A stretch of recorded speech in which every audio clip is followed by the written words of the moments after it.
And also give time for, then we'll have time for rebuttal too, for anybody who wants to add to that, okay? Thank you for being here. Hi, I'm Adrienne Katner. I'm an assistant professor at LSU Health Sciences Center in the School of Public Health. And I believe I'm here because of my research interest in lead in water. So I hope to give you guys some basic pointers and also tell you about what I found.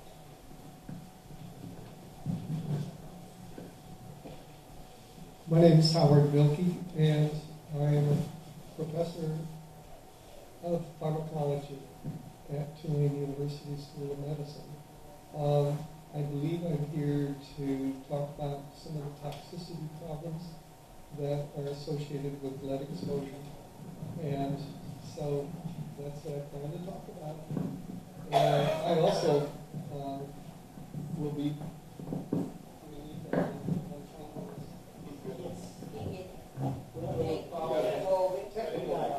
Okay, thank you. So, hopefully in the future, I will be able to show you my interactive map of New Orleans before Katrina to the recent times. About a 15 years gap took place between two different surveys, and that will be into the future. My name is Moby Maqbuol.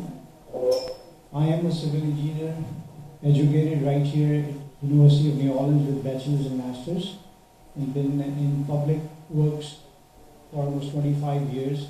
Currently been serving as a principal engineer at Fusion Water Board and managing the largest projects in the history of New Orleans, all the SELA projects, and thanks to God, because of that, we have eliminated almost any repetitive flooding in the uptown basin and currently working in Florida Avenue basins. Mr. Moby, Dr. Mielke, Dr. Katner, thank you all for being here. We very much appreciate that. Just a word to our audience tonight. There are two buckets, one on the right side of the stage and the other on the left. Those are for your questions. We will have a question and answer time after our panelists have presented. We will take those questions by you writing on your index card and then the runner getting those index cards to us, and we will then ask those questions. Feel free at any time to fill out an index card and drop it in that bucket. So with that stated, if we want to ask the question to each one of our panelists tonight, we have been told at previous times by the Sewage and Water Board that there are no issues with lead in our water within New Orleans. And we just want to make sure that that information is in line with your research and what you have learned. And if you feel that there's an adequate assessment, that we should have no concerns. So if you would speak to that issue of whether or not we should be concerned. Well, I've sampled water in about 400 homes throughout the city, and while lead levels are low, in comparison to Flint, they're persistent. So it's very rare for me not to detect lead in water in the city. It's especially higher risk homes are those that are the oldest. These are the ones that may have lead or galvanized lines, service lines, which lead from the street, from the main of the street to the meter to the home. One problem I found, and Smokey will speak to this, but one reason we're concerned about even low levels of exposure is the CDC has acknowledged, based on the latest research, that there is no safe level of lead. This is particularly true for children and women, any woman who wants to get pregnant, and this is because it accumulates in your body, and it can accumulate in your bone, and it has a direct impact on the cognitive development of children. So that is why we are particularly concerned about this. And to date, no safe level, no safe dose has been found, and so that's something I wanted to emphasize. Now, unlike other sources like soil and paint, water is really easy to reduce your exposure to. So today we have technologies. You can get a certified filter for $15 at any Home Depot or hardware store. And that's good to know, and that can considerably reduce your exposure.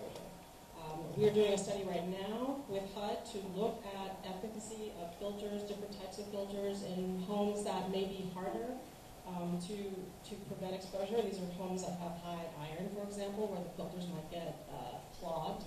So we'll be looking at that this summer.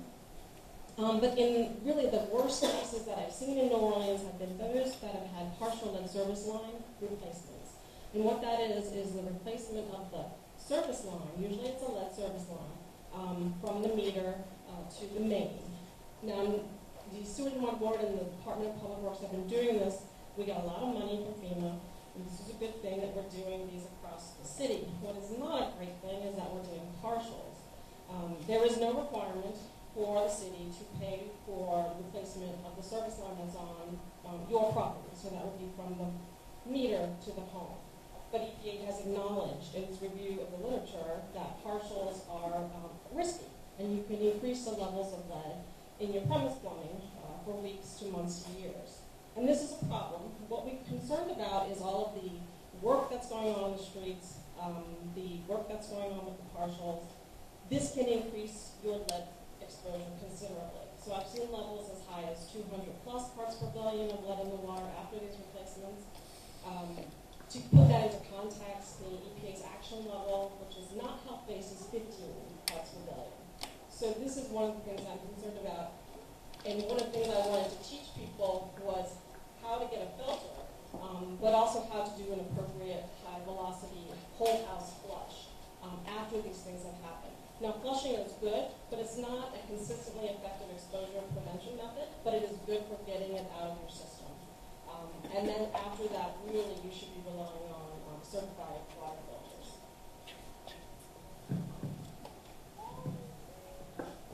In terms of exposure, the most vulnerable population is children, and particularly in fetal development. It turns out that when a woman is exposed to lead during her childhood, as they become adults, if they've been highly exposed, the lead is in the bones, and then there's leaching that takes place during the development of the fetus, which is a necessary movement of calcium from the bone into the fetal development. Now, the issue is that means basically that a person who's exposed as a child becomes adult. That can be a problem for women because it's passed on to the fetus. And so you have multi-generational exposure as a result of early childhood exposure. The problem with lead is that it tends to take the place of calcium. And as a substance that takes place of calcium, what it means is that receptor cells within the brain, which are very important, have no communication between cells, and so the receptor cells in the brain end up dying. And what they see for adults who have been highly exposed as children is that parts of their brain are shrunken. And I have a wonderful video that explains that very well, and I hope that I will be able to show that in the future. But it's the basis for enormous amount of concern about lead because of the toxicity and especially the neurotoxicity. Now, there is one other problem that's associated with lead that isn't being talked about, and it should be. And that is that water also is a conduit of fluorides. We've been fluoridating water, and it turns out that fluoridation is now recognized as creating some neurotoxic problems to children especially. And some excellent research has been done on that topic. So fluoridation is an issue that is just not really being talked about in the same way that lead is. But I'm very interested and very concerned about neurotoxicity, and especially for the population that's more exposed, because if you get exposed to lead and fluorides at the same time, both of them mess up calcium. And as a result, you have a double whammy from the fluorides in the water. Fluorides do not need to be in the water supplies. They're put there at the convenience of some industries that have fluorides that they wanted to get rid of, and they ended up putting them into water supplies as one way to get rid of them. So those are the major issues that I see in terms of water, and both lead and fluorides, both neurotoxic, especially to children, and most vulnerable. And we have practices that have unfortunately allowed some lead, and we deliberately put fluorides in the water. Just a quick question. Dr. Katner, you mentioned that there's a partial replacement of lead lines that's going on within the city that is still causing our water to have some degree of lead, and no degree of lead is acceptable, to quote you correctly, I believe. So there is a possibility and there is a way completely to nullify any existence of lead in the water. Is that correct? There is with filters. Filters is the most effective way that we have today. Flushing, this is so after the partials are conducted, the utility will conduct flushing outside of the house.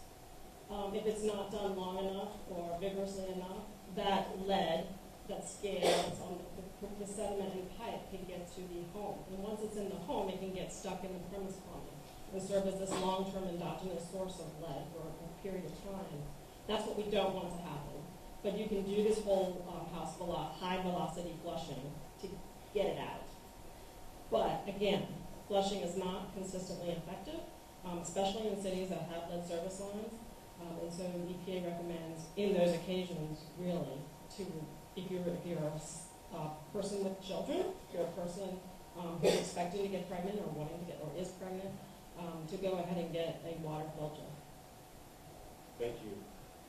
Mr. Moby, you've done some research and on this matter as well too, and are knowledgeable, and we've asked you here for that reason. Would you give your assessment to that question of what Sewage and Water Board has told us, that there is no lead in the water, we have no concerns? Would you give us your response, please?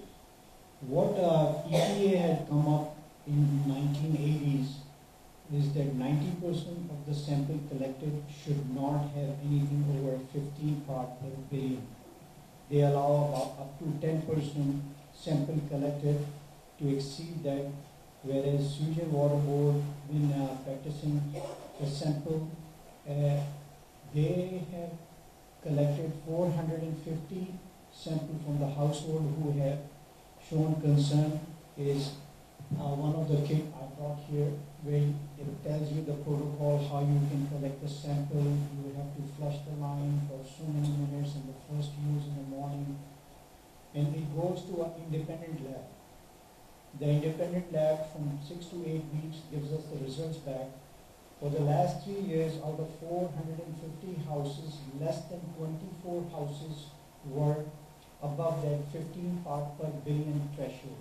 Whereas WHO, which is the World Health Organization, has much more stringent threshold, which is 10 parts per billion. As far as regulatory compliance, Sewage and Water Board conducts is obliged to do every 3 years 50 samples in East Bank and 30 samples in West Bank. And never in the last 3 year period anything exceeded over 10%. It's always been less than 10%, where this threshold of 15 parts per billion was higher. As far as there are measures where we control the lead. One is the corrosion control by increasing the alkalinity of water by adding lime. It helps it's like double-edged sword. It helps raise the pH of the water to 9 pH, and not it coats the lines which are there. It is literally a line crust which is built within the pipe to buffer between any lead joints or the lead carrier pipe at the house connection in the water. As far as that goes, we are approximately from 250 to 300 lead connections we are replacing every month throughout the city. It's not concentrated to any one. And when we didn't have the financial crunch, they were changing it from the main to the house, and anything beyond the private property, up to the meter, sewage and water would swap it out with the PE tubing, whereas some inlet services, which would be from meter to the house inside, since it's a legal issue, we cannot go into the private property. We notified there is a door hanger, whenever they change the sewage and water board crews change any lead service connection, they hang this to the door and notify the homeowner or the resident that what they need to do, because as far as cutting the line, we have very sharp tools which snips the line without causing any dust from the lead to go in. But unfortunately, these lines are very old. They may be 50, 60, 70, 80 years old. So they may have some particles which may cut off and go through the water stream inside. That's when they recommend that the aerator be removed and the line should be flushed thoroughly before they will, they recommend to utilize the water. As far as source in the carrier pipe, that is one of the source of lead. The other one is that prior to 2014, there was no mandatory regulation where the brass was supposed to be free of lead. After 2014, all the brass used in water service connection and water distribution system has to have lead-free brass. Another culprit, which is our old pipes, back in old days, there was no solder available but the lead solder. The copper pipes were soldered with the lead. There's another potential source of lead contamination or lead contact with the pipe. Just like my honorable delegates have already said, there is no safe threshold. These are the recommended thresholds which we are in total compliance. And as long as the pipeline is not agitated, it's line crusted, the lead exposure is very low in the water supply. But again, if any one of you suspect that you have very old house and you want to test your water for lead contamination or lead contents, there is you can call 52 Water, give your address, they will mail you out a kit which has multiple bottles and will spell out the protocol, how you need to fill those samples, and then free of charge you can mail it back to Sewage and Water Board. Sewage and Water Board will send it to the independent lab who has specialized in this lead determination in the water, and within 6 to 8 weeks they will comply and provide you with the report. And if there is something alarming about it, then we will further investigate and see if you have a lead service connection, and diligently we will try to change that. But just like the professor was telling, because of the financial crunch, city ordinances, if the water line is far away from the back of the curve, we will change it from behind the curve to the meter. But as far as changing up to the main, since we are obliged by the city ordinance to repair and replace the pavement, and we are in dire financial crunch, we have stopped that for a while. As soon as the financial, cash flow comes back, we will go back to the practice where we were changing the service connection from the main to the meter and notifying the homeowner or the property owner to change the rest of it if it's on that connection, which is from the meter to the house. All right. Thank you, Mr. Moby. I know Dr. Katner and Dr. Mielke, you probably have some response to that, so I want to give you a chance to respond, but also, too, we talk about the financial crunch Sewage and Water Board is in, but I do know that some folks are aware that Sewage and Water Board just found about $75 million for infrastructure that, as far as pipelines that they didn't know was available to them. So maybe that'll help out a little bit with the crunch. Just wanted to state that. So, Sure. All right. Dr. Mielke and Dr. Katner, please. So I just wanted to point out that when he says no exceedances have been found in the last 3 years, they're only required to sample every 3 years. So that could have been from 50 or 100 samples. The problem, even if there's 25 out of 400, you're talking about a city the size of 500,000. You could be talking about 2,500 to 3,000, assuming that they're sampling from the homes that have indeed lead service lines and lead connections with copper. What I found when I've asked them for documentation of that was none. I was told there isn't a documentation on how they pick the homes that they have to sample, that we're required to pick homes that are high risk. Another problem with the lead and copper rule, which is what he was referring to, he said that 90% of the samples must not exceed the action level. EPA has always acknowledged that this was not health-based regulation, that this was a regulation to screen and target the higher risk towns. And again, the action level is not health-based. This is something that was developed when the LCR was created a couple decades ago, and this is something that needs to be updated. And actually the EPA is right now evaluating what should be an appropriate trigger value, a health trigger value for homes. Now brass is not entirely lead-free, so you still can have less, I think it's less than 0.1 or something % of lead. And then when you have cities with very corrosive water, what we found is that even that is not sufficiently protective, that you can have lead leaching out of grass as well. So one of the issues with the partial lead service line replacements is while it's nice to indicate that you are trying to educate people, my own sister had a partial lead service line and was not notified about the lead service line replacement or about the risks associated with the lead service line replacement. And when I went to sample her home, she had very high levels of sediment, and it had gotten all through her premise plumbing. So this is a problem.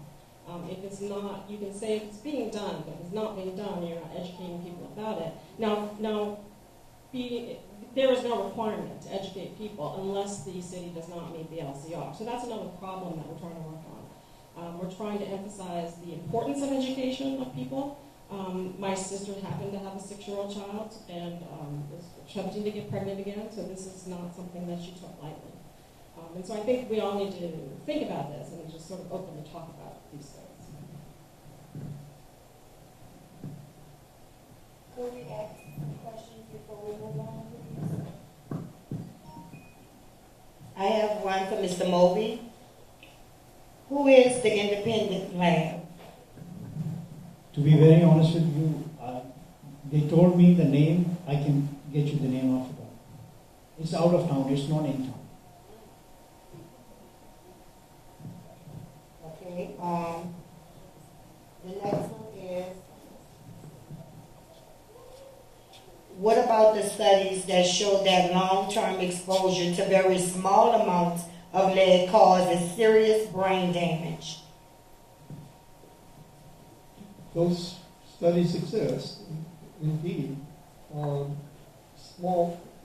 Basically, we don't recognize any level of exposure that is safe. So long-term exposure can be a big problem, especially to the youngest children, because they're drinking a lot more water for their size than an adult does. And they are the most vulnerable in terms of physiological development and neurological development. Can I ask you, has there been some studies that have been done on the children in New Orleans to test them for lead disease or lead poisoning? Yes. The state is now in charge of the testing, and my databases are on the order of tens of thousands of children who have been tested.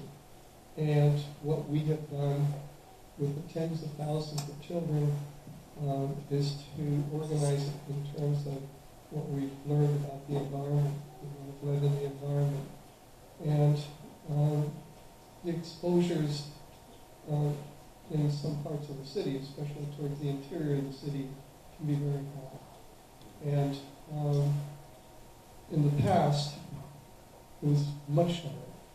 So we've undergone a tremendous reduction, but we still have the same pattern between the interior of the city and outlying areas of the city that we would definitely like to do something about. And the city has been involved in working on parks, and I'm not quite sure the pattern we're seeing isn't particularly related to water sources as far as we can see, but it might be a bit of water. There's the environmental lead dust that's accumulated. It's called legacy lead. That is clearly a very strong component of exposure to children in the city of New Orleans. And that leads me to be concerned too about our schools that are very old and drinking fountains in these schools that children are using as their drinking water. Should we be concerned about that? Generally, and you'd have to talk to Surgeon Waterboard about this, but I'm not sure if they use lead service lines on giant, big school buildings in the past. I've been told that they probably had wider plumbing. So whether or not they have lead service lines, however, I have tested schools that have had lead service lines, so it could be either or. I haven't found anything different from what I found in the residential homes versus the schools. Now, the problem with schools is that there are weekends off, there are long summers off, and the longer the water stagnates, the more likely it is that you're going to have high lead in your water. Now, this may be an issue for the kitchen sink where there's food cooked. The water fountains, however, they usually are very low flow, and it's not likely to capture the lead at low flow. When you're trying to reduce your exposure, you collect the water at low flow. When you're trying to clean out your system, you run the water all the way at the highest level you can, all the way open with an open tap. And so these are issues that might reduce the risk in schools. But again, the highest risk will probably be after summer, when children are coming back. That's going to be the time when you want to flush the system before students come back. And then, again, another issue I haven't really seen, I do see lead. There is lead presence, but I haven't seen anything considerably higher. Now, my sampling of schools has been very limited. Not a lot of schools want their water sampled for obvious reasons. And so, I can't speak to every school in the city. Can I ask one more question? When we speak about the lead, it's been in our system, and I'm pretty sure you all are aware after Katrina, a lot of people that were paid off for the lead. That were in their systems from staying in public housing, which we call projects. And my little niece, she'll be 28 this year, she was affected. So the monies that they were giving them is still not serving the purpose that they should be tested yearly from that point on when they discovered the high level as well, correct?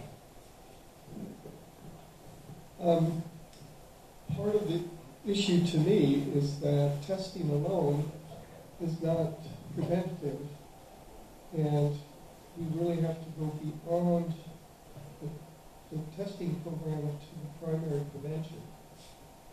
Testing is secondary prevention, and you test after the child is exposed, and then you try to do something about it, and it's very ineffective in solving the problem after the exposure is taking place.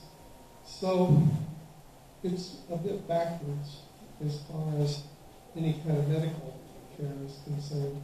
and it's actually, it's a little bit like canaries in coal mines.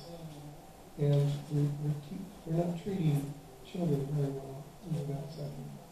So one of the problems that schools have is that a lot of fountains, and I hope these have all been changed, had a lead lining in the inside that was used to transfer basically the cold into the water. And I don't know what the status is of the fountains at all. Do you know? I have talked to the school board about the recall of water fountains. These are older water fountains. I think this was done in the 1980s or 90s. I don't know what the status is or if they've checked, but they have been alerted as to the existence of these recalled water fountains that had lead line pumps. As far as the lab, I was just told that it's Eurofin in California. Lab name Eurofin in California. I wanted to ask a question that how do you detoxify the lead exposure from the kids in the general masses population? You have to stop the source. Detoxification, the exposures that we're normally seeing, you don't want to use the former chelating materials that used to be used. Suxamur was, there was a big trial in the U.S. Suxamur was recognized as the most effective chelating agent that had ever been produced, and a very expensive, large study was done.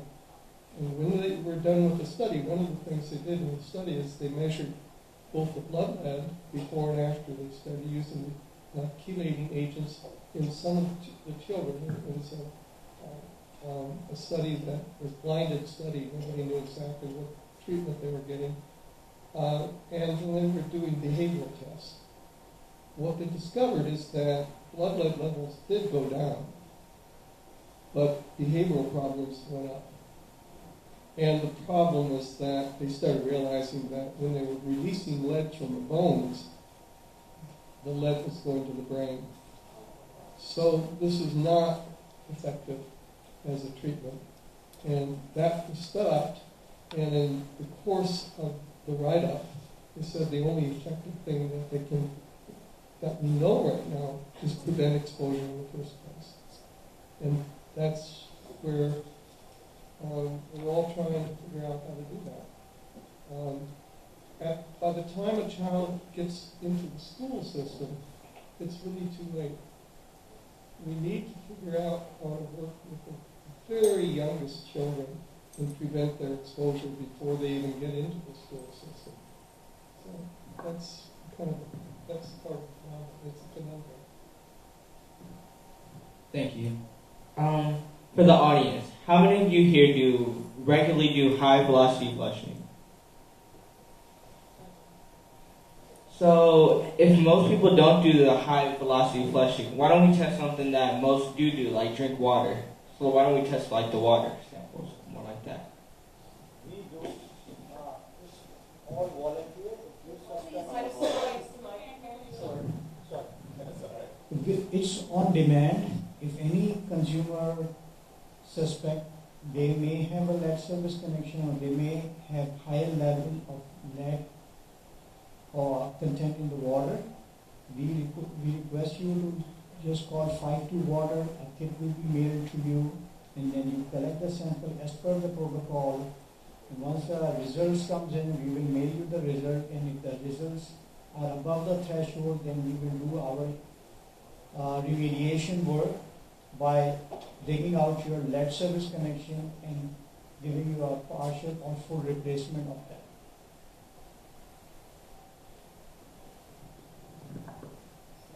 I wanted to say there's a limitation to testing, so you can have very high water lead level variability.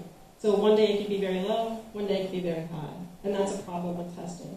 Really, if we're going to be doing prevention, I think teaching people about what type of filter to buy, how to install it, things like that is really critical, because you may see no lead and that could give you a false sense of security. Thank you. The next question is, how does Sewage and Water Board determine where the tests on the east and west banks occur? They generally goes to the customers' residences, and in majority of the time they try to collect that lead testing sample from the kitchen faucet or most commonly used bathrooms. These are the two potential sources where you would be taking the water more often than, for cooking you would definitely use the kitchen faucet. So these are the two primary sources of us. Under the unclop rule, they're required to test what are called Tier 1 homes. These are high-risk homes that have either lead service lines or lead and copper and lead solder. The problem is we're not sure that those homes are being tested as required under the lead and copper rule. So to date, I haven't received documentation that the homes that are sampled by the Sewage and Water Board are actually, in reality, Tier 1 as required. And that's a potential problem. Thank you. The next question is, how did deaths by lead get to the same rate as deaths by tobacco? Get to the same rate as death by tobacco? Oh, they're very different. Certainly death by tobacco is a specifically lung disease and cancers that are related. In the case of lead, one of the things that we've done is we've looked at the different areas of the city and noticed that some parts of the city, towards the interior of the city, the lifespan is much lower, say 50 years, 55 years, whereas the lifespan in the outer areas of the city is 80 years of age. That's a huge difference. And that differential we can connect to a number of different chronic diseases that are related to lead. The chronic diseases include high blood pressure, kidney disorders, so the various attempts to try to remove toxins from the blood. Those are called it's not chelating. Sorry? Chelation. Is it chelation? Okay, chelation. Therapy is very common in some parts of the city. Then there are learning disability problems and the behavioral problems, which are really important to the developing childhood population. And we've observed this in the city of New Orleans related to the amount of lead in the environment. And whatever source you're getting from, it could be paint sources, it could be water sources. We happen to be looking at the soil because when we use lead in gasoline, the lead turns out to have accumulated in the environment, and it accumulated according to traffic flows in the city. But old pipes are located in the same parts of the city. So we could get a combination of exposures. And death rates ultimately are very high for people living in the high lead areas of the city compared to the low lead areas of the city, for very complex reasons.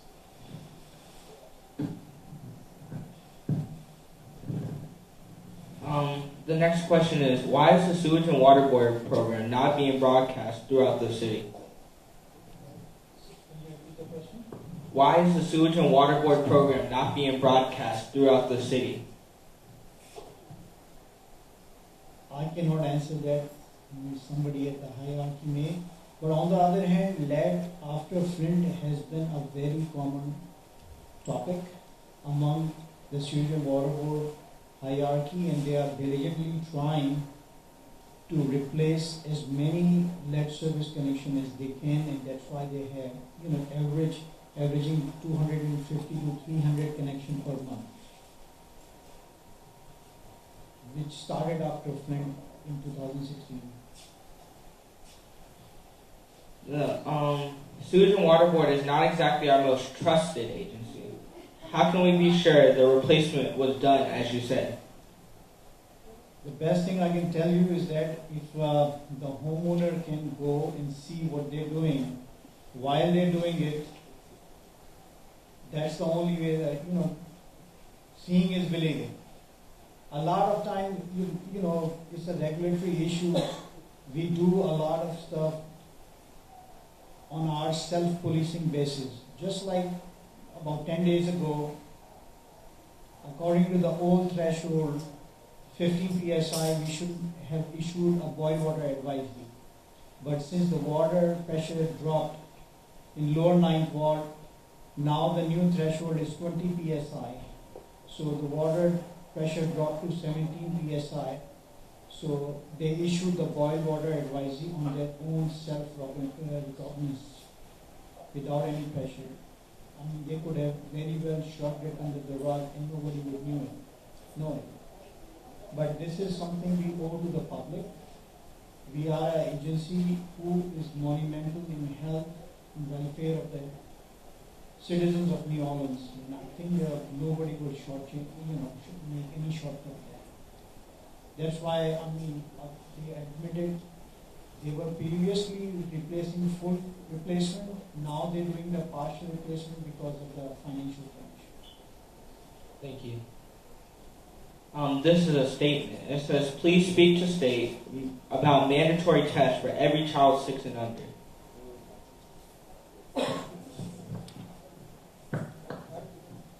It is required. Yeah.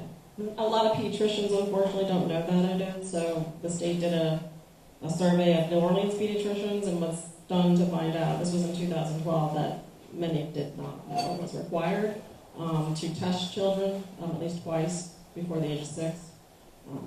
And they didn't know that it was required to report the results to the state, regardless of what the levels were.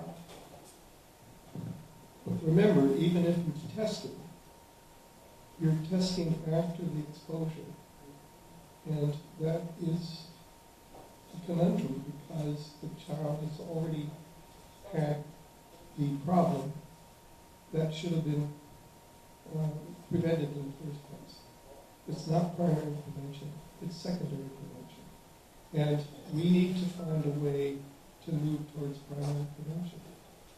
And that involves spending more time looking at the environment, different parts of the environment to figure it out. I just want to do a follow-up question real quick. You said that there are higher degrees of lead that's been found in the more urban areas or the inner areas of the city than in the rural areas, correct?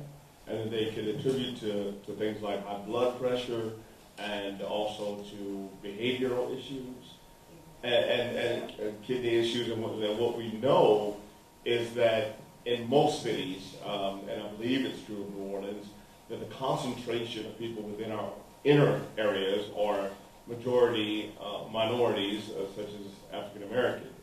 And so when we see that most African Americans have high blood pressure, most African Americans can say that there are behavioral problems in their inner city schools, could this be directly correlated to the fact that there may be some some lead poisoning that our children have suffered more than, say, children in Metairie, and so therefore we're having these issues? The cause and effect is well known between lead exposure, behavioral problems, and a whole series of health issues. And when you have high blood pressure, that translates, for example, into heart problems. And again, there's a whole series of diseases that are related to lead exposure. And they're very subtle. The exposure is very subtle. The lead is invisible. You can't tell when you look at the soil whether it's contaminated or not. You can't tell whether a water sample is contaminated or not. It's invisible, so you have to spend we need more concerted efforts to understand the relationship between the environment and lead exposure. The next question is, what precautions and actions are being taken on newer and older school water fountains, kitchens, etc., and senior buildings? I think that there's an issue because there's charter systems, so not all schools are run under the same umbrella now. So a lot of charter schools have to make that decision on what they want to do. But I think the Orleans Parish School Board has looked at doing testing, but I let them know that testing is not a sure thing. That if you're going to spend that kind of money, it'd be better just to go ahead and spend it on water filters, just to prevent it altogether. Where they are in that process, maybe Beth could speak to that.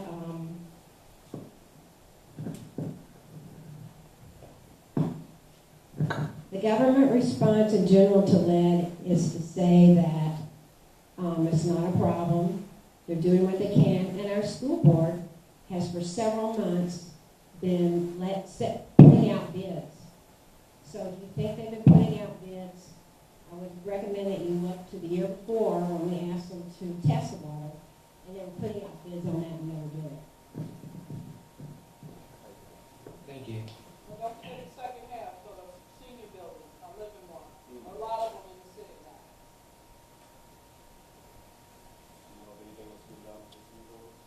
No, nor do I know of anything that's being done for daycares, which is probably one of our bigger concerns. But senior buildings can also get the same filters that you're recommending for Yeah, adults, right? absolutely, yeah. It's a lot harder with water fountains, with schools or daycares that have water fountains, to get the filter. In residences, you can go and get a $50 filter. And you just really, you need it for the water you're going to consume or filter. Excuse me. When you say that and it's made state mandatory for this testing to take place, with all this knowledge that's been going on for years and years, and it's going on 14 years now, I feel after Katrina, everyone should have received a filter system for their home. And for as the testing in the schools, every time the kids are out, you should try to flush if they're out for 2 weeks.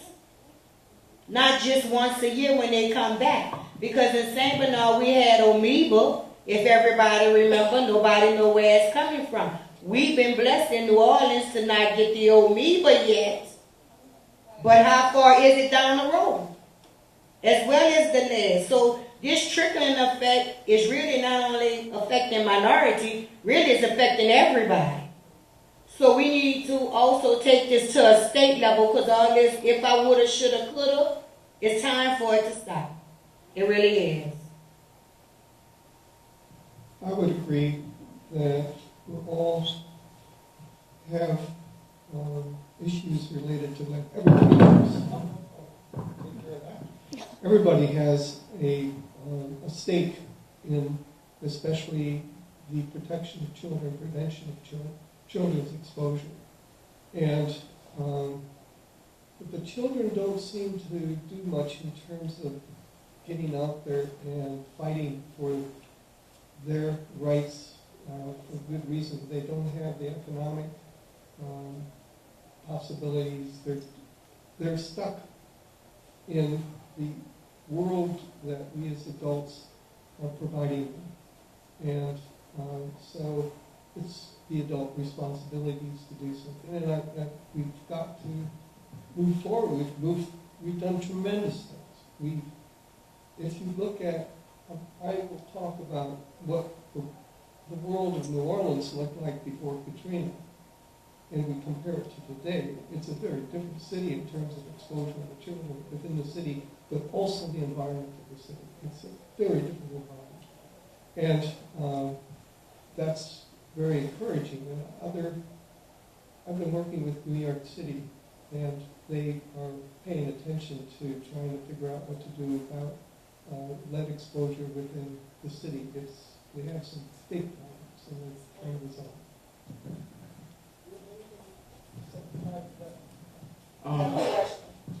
That said, are our problems less than or worse than that of Flint? Our problem is actually worse than Flint when you look at the numbers. We started with higher, blood levels were higher than Flint had. A lot of cities are. And the problem in Flint was actually identifiable, and that something could be done to resolve the issue. The people who changed the water supply were not qualified at all. They had no idea what they were doing. And they ended up with a caustic water supply that was going through pipes that had been very well quoted in the past. And we paid attention to that. Yeah, in terms of children exposed with elevated, it's called elevated blood levels, we are worse than Flint. In terms of the water lead levels, we are not as bad as Flint. Having said that, again, with all the partial lead service line replacements going on in the town, that poses a true risk that we need to be educated about and aware of. Not that many cities are doing this kind of partial lead service line replacements on the kind of level that we're seeing today. This is truly historic. And knowing that these pose a risk, and that the EPA says this is risky, should give us some cause for concern. I totally agree with you, and I suggest that please pick up the phone, call your council person. Now we have a councilman on the board to press hard. Reverend said that we have a new fund, $75 million. The first and foremost thing we can do is to send every consumer a lead filter. Because, abatement itself will take a while, but this can be a remedy, quick remedy, which can alleviate continuous exposure to the kids. But I want to ask the professor, beside the lead pipes, did you ever study the lead paint contribution from the old houses? You're asking me? Yeah. Lead-based paint is visible. You can see when it's cracking and flaking. That should be a real quick warning. You gotta figure out how to seal instead of sand, and do things that would prevent the paint from appearing on the floors. What we noticed, actually, we've done some studies on what we call the seasonality of lead exposure. And during this winter time, the blood lead levels tend to go down, and during the summertime, they tend to go up. And that sort of doesn't fit with the idea that lead-based paint alone is the problem. Certainly lead-based paint is the problem. I know I've worked with a family that the whole family became poisoned. And their dog, they realized there was a problem when the dog died. And then they checked the children, and then the adults also checked. They had been sanding off the house with the windows wide open. And unfortunately, they contaminated their whole house with lead dust, very fine dust. And was it a pipe problem? Probably not. It's particle problem. That's one of the reasons filters are effective, is because they capture particles. And particles are being released as the water flows through the pipes. Right? So the seasonal observation that they've seen, some suspect issues could be soil, because children are out there playing in the dirt, it's very hot, they're kicking up the dirt, they're inhaling it. Similarly, with water lines, we do most of our work in the summer because that's when we have the highest lead in the city. That's when it's the hottest, and that's when we'll get more leaching of lead into the water. So this seasonal effect is mystery, but one that Mielke will tackle before. In April. I promise I'll be back. Yes. We'll talk about it. Quick question.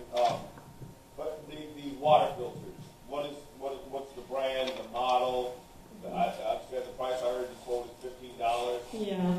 Get one. Yeah, there's three or four certification groups. California does certifications, NSF, and that used to be called the National Sanitation Foundation.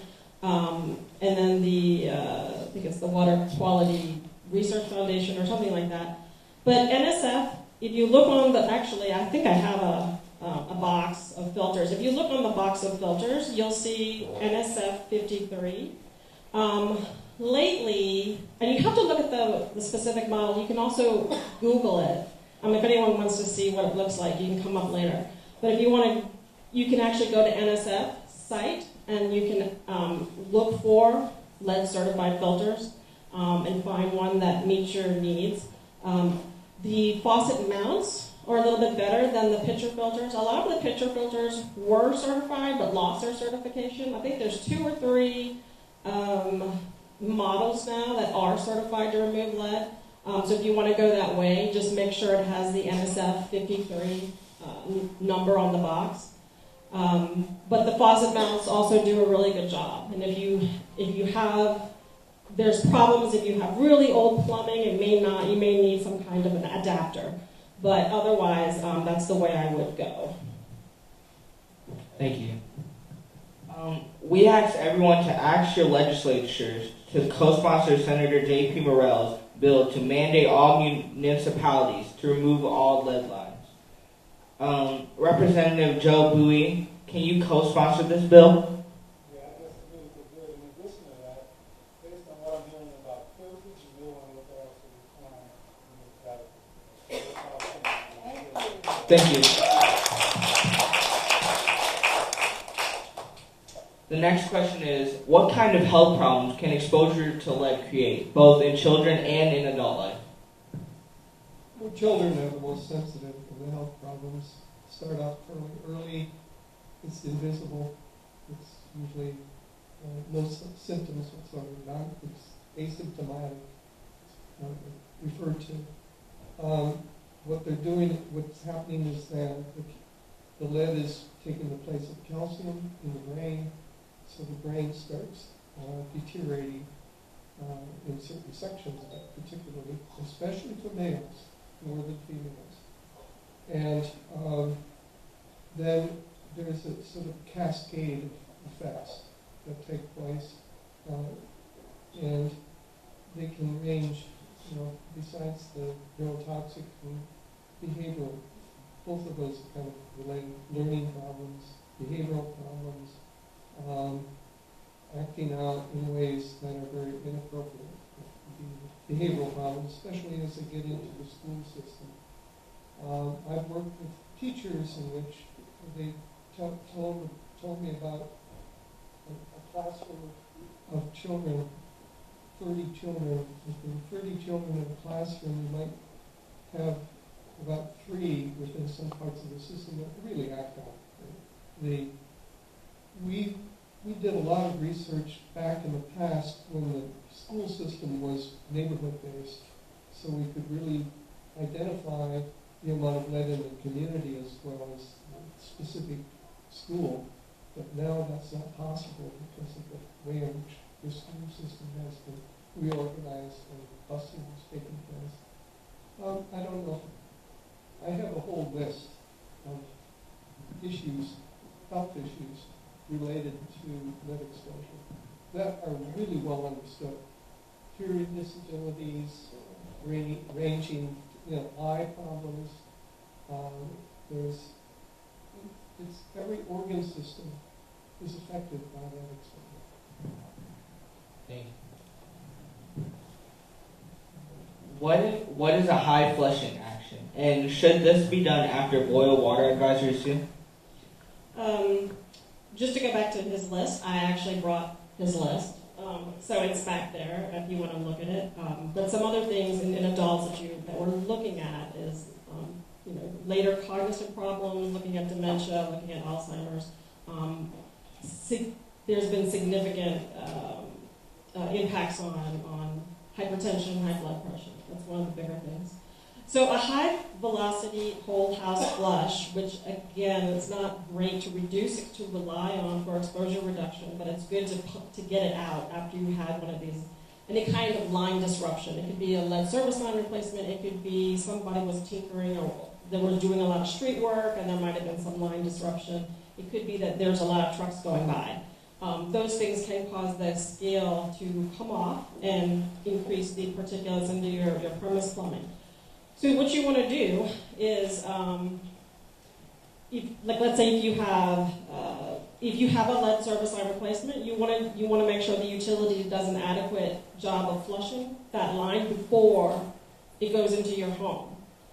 That's really critical. So a good 30-minute flush at highest velocity to remove that from the service line. Once that service line is hooked back up, you can expect to see spikes of lead if you've had partial, especially for 30 days. Longer than that, there have been instances where a year or longer, you can still see spikes because there's been an accumulation in the premise plumbing of this scale and particles. So what you want to do is you want to take off all of your aerator filters, those little filters at the tip of your tap, and then starting at the bottom floor of your house, open up all of the taps to highest flow. And you can do that as you go up, leave them on for a good 30 minutes. So you're going to start at the bottom of the house, where it's closest to the amount of water that you're using in 30 minutes. And the water, yeah. No, it's unrelated to lead, the boil water advisory. So if you are afraid of lead, boiling your water isn't going to get rid of that. Yeah. I live in an area where we have boil water advisories once, twice a month or more. I'm asking if this full flush should be done after boil water advisory as well. Because then the question that Dr. Mielke brought up is, who's going to pay for that much water usage every time sewage and water cuts off my water, my potable water? I understood that it was not just the lead, but I was wondering if we have a response about flushing the system after boil water advisory. The boil water advisory is primarily as a precaution. It doesn't mean your pipeline was devoid of water. It's just that this is the new threshold that Louisiana Department of Health has established, that 20 psi anytime, because we have leaky system. They, just to safeguard nothing can infiltrate into the distribution system, they recommend that we maintain minimum 20 psi and above, so nothing from those open joints can infiltrate into the system. As far as flushing, just like the professor have said, if you suspect that you have an old house and you may very well have a lead service connection which can contribute greatly, then the recommendation is for at least a month you will flush your lines for 10 minutes and above. And I don't know personally, you can talk to the hierarchy at Fusion Water Board. They may be able to give you one adjustment or several adjustments after you can satisfy them that something was done in your area or on your particular house connection. Because I know for sure Jefferson Parish does allow one adjustment per year, but I don't know if personally Fusion Water Board have that mechanism here. I don't think that's well known. Anybody else know that you can have one adjustment? Okay. I know that. No, I mean, I personally know it because I used to manage a house or a rental property for a friend of mine. They had, even if you bring a receipt of some kind of plumbing part, like you change the washer on your faucet or you change the plunger on your toilet, Jefferson Parish definitely can adjust you for one adjustment per year.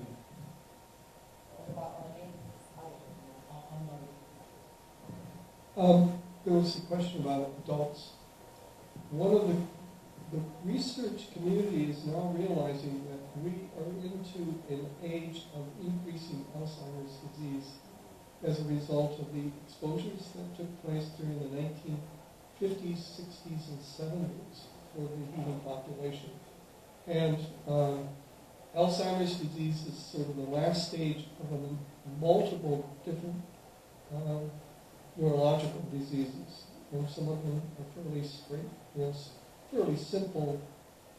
Besides forgetfulness, I can't remember the thing, but forgetfulness is sort of a beginning part of the damage that's taken place to the brain, and then it increases from there. They're called neuromuscular diseases. And I think I forget as much as you do, and I'm from the 70s, so those who are children now are going to have to take care of us. But with regards to, just real quick, back to the lady who asked about flushing for bacterial contamination, really. One problem with that, it may work, but I wouldn't rely on it. The problem with that is a lot of the biofilm will grow inside your premise, inside your home plumbing, inside your premise plumbing. And the further you are away from where they inject the chlorine, the more likelihood you could have higher biofilm, higher water pathogens in your water. I don't know this. I think there's some rural communities that have much bigger problem with this. We have pretty sufficient levels of chlorine in our water, and not much organic material. But this is a way bigger problem in rural systems than I've seen here. Again, I would rely on water treatment technology if that's something you're worried about. If you have a high autoimmune problem or problems with your immune system, that might be an issue. Thank you. States, regardless of the EPA standard of 15%, and since no level of lead is safe, wouldn't it be wise to adopt a zero tolerance for lead? And the second one says, also, lead fluoride has been mentioned. Would it be practical to attack both problems simultaneously? Thank you. You want me to read it again? Regardless of the EPA standard of 15%, and since no level of lead is safe, wouldn't it be wise to adopt a zero tolerance for lead? Yeah, on limited funds, you can do a number of things. There's certainly funds available in the military that could be shifted over to civilian use. I mean, those are huge funds, and we're not doing that. That's as a result, we're not getting the kind of progress that I think would be possible. And if you have the will and political will and the citizens' will, you can do a lot. This group has a lot of will, and is thinking in terms of the justice issues that are related to our society, in our current society. And these are issues that we need to figure out how to resolve. It's political decision. And the second part stated also, lead fluoride has been mentioned. Would it be practical to attack both problems simultaneously? Fluoride. Yeah, fluoride is an issue that keeps showing up, and the research community is realizing the problem that we have with fluoride. It costs a lot of money to buy that fluoride from the phosphate industry that it's a waste. And they're selling us a toxic waste and putting it into our water systems. And that is very expensive. And so, I mean, that would be one place where there'd be a savings. And fluoride is not useful whatsoever if you ingest it. It's very useful if it's in a toothpaste on the surface of the tooth. And so we have the toothpaste, but we also have universal treatment with fluorides, and not if one dose doesn't fit all. Children are especially vulnerable to the level of fluoride that's currently in the water. So I don't know if you have to readjust your money. My question would be for Mr. Moby, why is fluoride being put in our water? It's a universal standard across the country. The fluoride is added for the children's health and primarily the teeth. I don't know really if regulatory wise what's the regulation demand, but that certainly if enough pressure is exerted where the industry adopt a modified standard, that's a man-controlled substance which we inject or introduce into the treated water. That can be stopped with one shot of that. Yeah, and the fluoride industry was managed to get a bill through in the state of Louisiana that required fluoridation of water. When did that happen? Sorry? When was that bill? Probably 2005, right after our most vulnerable stage. We didn't. I think it was early, about then. I think they've been feeding it for Use your mic, please. They've been using it for a very long time. It's not something post-Katrina or pre-Katrina. Yeah, fluoride. The U.S. uses it. Other countries don't, and their teeth are just as good as, in fact, better than ours. They're finding that there's fluorosis. About 30 or 40% of children now have this little dots and spots on their teeth. Now, dentists are very happy with those because there's a lot of cosmetic work that could be done on the little spots on the teeth. But it's an indication of fluorosis, which is causes a lot of problems with calcium. Okay.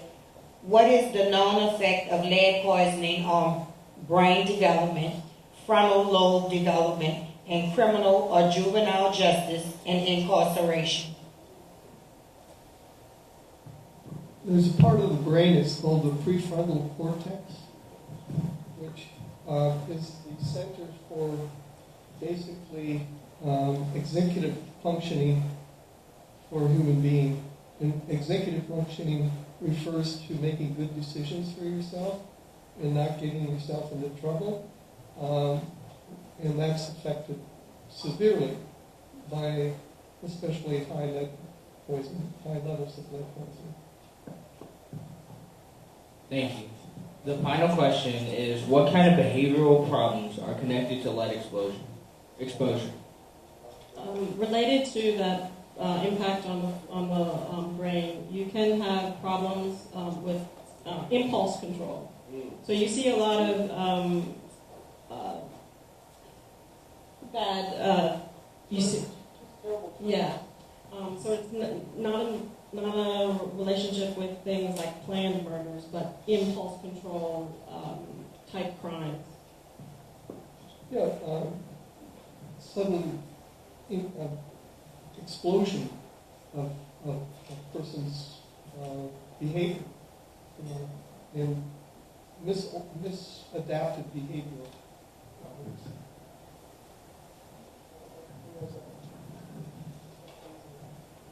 Okay, I have another question I would like to ask. Do NSF 53 certified lead filters also filter fluoride? Fluoride doesn't get filtered easily. It requires much a much more intense treatment.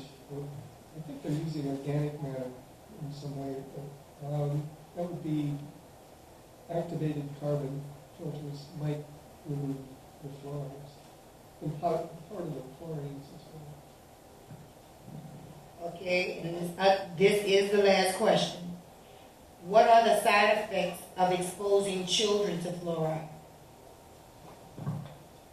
The problem is that the youngest of the children, especially if they're being bottle fed and they're using water that's fluoride treated, are really getting a very high dose of fluorides, which in turn affects calcium metabolism, the bone development, teeth development. So those are the kinds of things they're seeing right now, but they're also now, there was a very well-done study in Mexico in which you're seeing some very serious neurological problems. So we're back to thinking about the brain development and neurotoxicity, and fluoride is neurotoxic.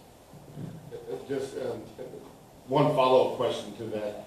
Is there anyone that's advocating that fluoride still be used? I mean, if we were to go to Sewage and Water Board, and I heard you indicate that there's one simple valve that could be cut off that would stop the flow of fluoride into our water, is there anyone that's really advocating and saying, no, we must have fluoride in the water for the sake of our children's teeth and all of our teeth? Who are those people that are advocating for that? Best place would be LDH. Say it again? Louisiana Department of Health, if we can convince them, they should pretty much regulate and oversee the water treatment. The big advocates are the people who sell fluoride.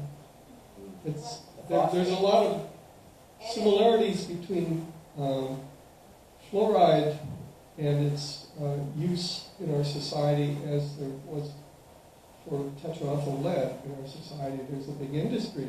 It's a multi-billion-dollar industry. And they sell a lot of fluoride that is a waste product coming out of the phosphate industry and the nuclear industry as well. So there's a lot of discussion about that. If you are interested, there's a group called the Fluoride Action Network. And you can look that up. They're really good people, chemists who have been working on fluoride around the world, trying to reduce the amount of treatments, of water treatment with fluorides. All right. Thank you. We're just time for final thoughts. If you could just give any final thoughts that you would like to give, and about take 1 minute to do that. We'll start with Mr. Moby. Any final thoughts?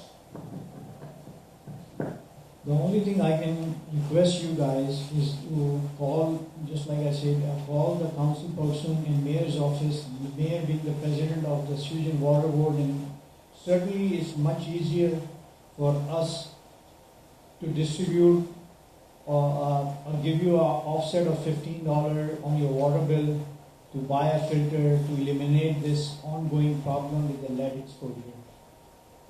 That would be the best solution in my opinion, because remediating thousands of house connection will take a time and resources, which we are continuing doing it, but not as fast as the both of my professors have mentioned, that it is a problem which needs to stop. Thank you.